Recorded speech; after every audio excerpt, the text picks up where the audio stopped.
प्रशासनाने गॅरंटीतून विमानसेवा सुरू केली आणि ऑगस्टच्या पहिल्या आठवड्यात मुंबई सोलापूर देखील विमानसेवा सुरू केली. उम्मीद पे दुनिया कायम होतीये, बघूया मुंबई सोलापूर मुंबई सुरू करतायत का नाही.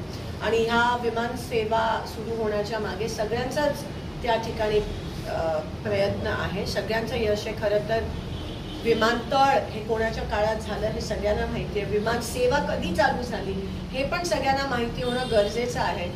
हे तुम्ही लोकांच्या निदर्शनास मला असं वाटतं आणणं गरजेचं आहे. उडानमध्ये आपलं विमानतळ खूप आधी गेलेलं, 10 वर्ष विमानसेवा का नाही सुरू झाली. तुमची सत्ता होती केंद्रात पण आणि महाराष्ट्रात पण, तेव्हा का नाही सुरू झाली. आणि आता तुम्ही आम्हाला असं हे दिल्यासारखं सोलापूर गोवा तुम्ही सुरू करताय. आम्हाला आमच्या शहराचा विकास पाहिजे, आमच्या शहराची प्रगती पाहिजे आणि ती सोलापूर गोवाने होऊ शकणार नाही. एक प्रश्न असा आहे की अनेक काँग्रेसच्या नेत्यांचं म्हणणं असं आहे की निकोप पद्धतीनं निवडणुका पार पडल्या नाहीत, त्यामुळे अनेक नेते आणि कार्यकर्त्यांनी त्या निकोप निवडणूक पद्धतीवर शंका घेत कोर्टामध्ये याचिका दाखल केली आहे आणि कोर्टाकडूनचा कसा निकाल अपेक्षित आहे. जो निकोप या शब्दाला समर्पित असेल आणि कोर्टाकडून त्या पद्धतीचे निकाल येतील असं वाटतं का. कारण देशाचा इतिहास आहे, निकालावरच एका पंतप्रधानांनी आपल्या पदाचा राजीनामा दिला होता. अशा पद्धतीने आमची अपेक्षा आहे की कोर्ट हा इंडिपेंडेंट ट्रान्सपेरंट निकाल देईल, पारदर्शक आणि स्वतंत्रपणे निकाल देईल. कोर्टावर मला कोणत्याही प्रकारचा आक्षेप त्या ठिकाणी घ्यायचा नाहीये. लोकशाही आम्ही तरी जिवंत ठेवली पाहिजे. दुसरा प्रश्न असा की केंद्र सरकार हे राष्ट्रीय जनगणना आणि डिलिमिटेशन या दोन्ही कार्यक्रम जाहीर केले 27 आणि 28. जनगणनेसाठी 1 वर्ष लागतो, तो गॅझेट होण्यासाठी. डिलिमिटेशनला हरकतीसाठी 1 वर्ष लागतो.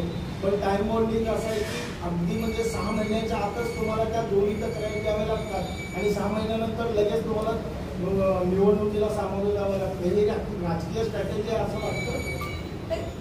जाती जनगणनाचा जो निर्णय दिला त्याच्याबद्दल कोणते प्रश्न विचारणार आहेत, त्याच्यामध्ये कोणते, जसं तेलंगणाने केलं त्याच्यामध्ये कोणते प्रश्न विचारणार आहेत, ते टाइम बाउंड किती असणार आहे.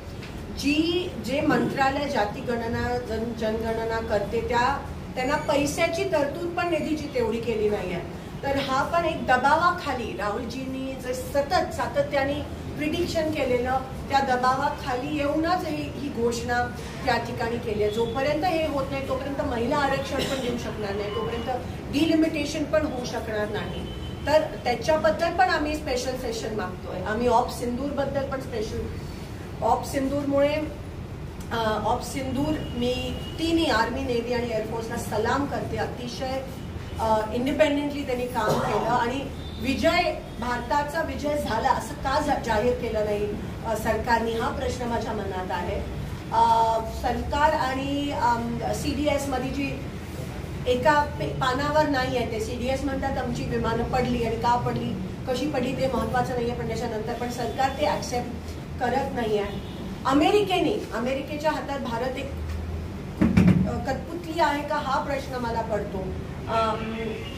इंदिरा गांधीच्या वेळेस निक्सनना जे खूप कडक होते त्या झुकावं लागलं आणि पाकिस्तानला सरेंडर व्हावं लागलं. पण हे नेमकं उलट झालंय. भारताने काय करावं काय नाही हे ट्रम्प तात्या आम्हाला सांगायला कोण आल्या. त्याच्यानंतर मोदींनी काही स्टेटमेंट दिली नाही. मोदींमुळे भारत ऑप सिंदूरच्या दरम्यान मोदींमुळे भारत अतिशय कमकुवत ह्या जगात दिसून आलं. एवढं मोदी हे पूर्णपणे जबाबदार आहेत आपल्या देशाला कमकुवत जगामध्ये दाखवण्यास.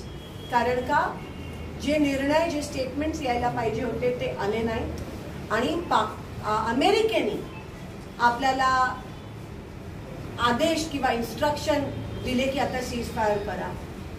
एकमेव कारण मोदीजी आहेत आणि त्यांनी ह्या देशाला अतिशय कमकुवत दाखवलंय जगाच्या मॅप.